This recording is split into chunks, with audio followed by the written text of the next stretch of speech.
El Islam es una de las religiones más grandes del mundo, pero ¿cuáles son sus fundamentos?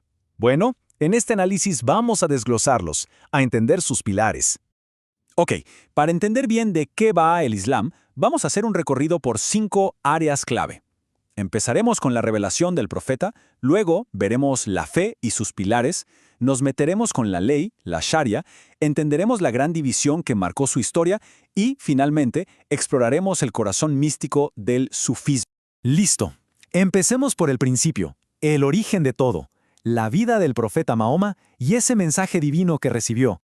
La vida de Mahoma es, bueno, un antes y un después. Nace en la Meca y todo cambia cuando recibe esa primera revelación. Pero el momento clave, el que lo define todo, es la Égira, su migración a Medina.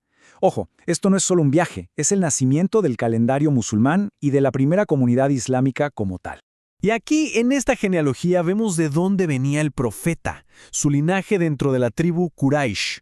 Es súper importante tener esto en mente, esta conexión familiar, porque, como veremos más adelante, va a ser la raíz de una de las divisiones más grandes en la historia del Islam. Ok, hablemos del Corán. Para los musulmanes, esto no es simplemente un libro sagrado, no. Se considera la palabra literal, directa e inalterada de Dios. Es el centro de todo, la base de su fe y de su vida diaria. Perfecto, ya vimos la revelación, el texto sagrado. Pero, ¿cómo se vive esto en el día a día? Vamos a ver ahora cómo todo esto se traduce en las creencias y prácticas que unen a musulmanes en todo el mundo. En el corazón del Islam hay una idea potentísima, el Tawhid, o sea, la creencia en un Dios único, absoluto, y que Mahoma es su último profeta.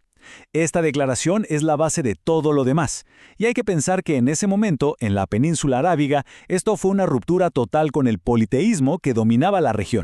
La vida de un musulmán se organiza en torno a 5 prácticas fundamentales. Son como los cimientos de un edificio, conocidos como los 5 pilares. Estos marcan el ritmo del día, del año y de toda una vida. Pero a ver, tener creencias y pilares está muy bien, pero ¿cómo se lleva todo eso a la práctica? ¿Cómo se convierte en un sistema que organice la vida diaria, la ley, la sociedad? Esa pregunta es clave. Y la respuesta a esa pregunta nos lleva directo a la Sharia. Vamos a explorar el marco legal y ético del Islam. La palabra Sharia significa el camino, y es que es justo eso. No es solo un libro de leyes como a veces se piensa, es mucho más amplio. Es el camino divino que un musulmán debe seguir, abarcando absolutamente todos los aspectos de la vida. Y aquí viene una distinción súper importante. Una cosa es la Sharia, que es el ideal divino, la ley de Dios. Y otra muy distinta es el fiqh, que significa entendimiento profundo. El fiqh es el esfuerzo humano, el trabajo de los sabios y eruditos para interpretar y aplicar esa ley divina. No son sinónimos, y entender esa diferencia es fundamental. Claro, al interpretar el Corán y la Sunna, que son las tradiciones del profeta, pues surgieron diferentes maneras de ver las cosas. Esto llevó a que se formaran varias escuelas de pensamiento. Dentro del Islam sunita, estas que vemos aquí son las principales, y aunque son distintas, todas se consideran igualmente válidas. Llegamos a un momento crítico, la muerte del profeta en el año 632. Este evento va a provocar la división más profunda y duradera en toda la historia de la comunidad musulmana. Y todo se reduce a una sola pregunta. ¿Quién debe liderar la comunidad ahora que el profeta no está?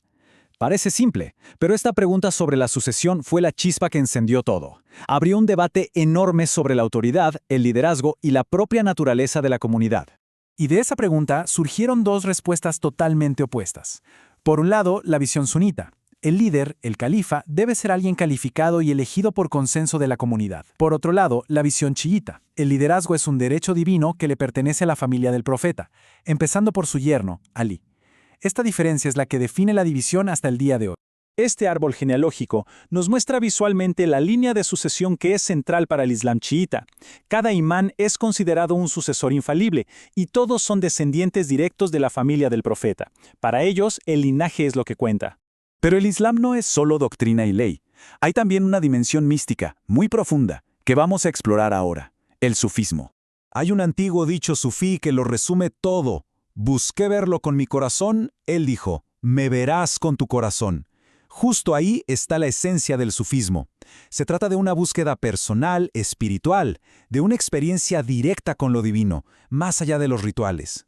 Es importante aclarar que el sufismo no es una secta aparte. Es más bien como un camino interior, una metodología que se puede practicar siendo sunita o chiita. Se enfoca en purificar el alma para tener una conexión directa con Dios. Las ideas centrales del sufismo giran en torno al amor, a la experiencia espiritual, a la vida interior. Buscan trascender el ego, lo que llaman nafs. Hacen una distinción clave entre el conocimiento externo, el de los libros, y el conocimiento esotérico, el oculto. Al final, el objetivo es uno, alcanzar un estado de unidad con la realidad divina. Y para eso, usan prácticas como la meditación, los cantos y, muy importante, la guía de un maestro. Entonces, haciendo un recuento, partimos de las revelaciones del profeta. De ahí nace una fe construida sobre 5 pilares. Esta fe se estructura con la Sharia y el Fiqh. Se divide por la cuestión de la sucesión y al mismo tiempo se enriquece con una tradición mística súper profunda. Como se ve, el Islam no es algo monolítico, para nada. Es una civilización compleja, con muchas capas. Y esto nos deja con una reflexión final. Entender todas estas capas, desde la ley hasta el misticismo, cómo cambia nuestra percepción de una fe que hoy siguen más de 1.800 millones de personas.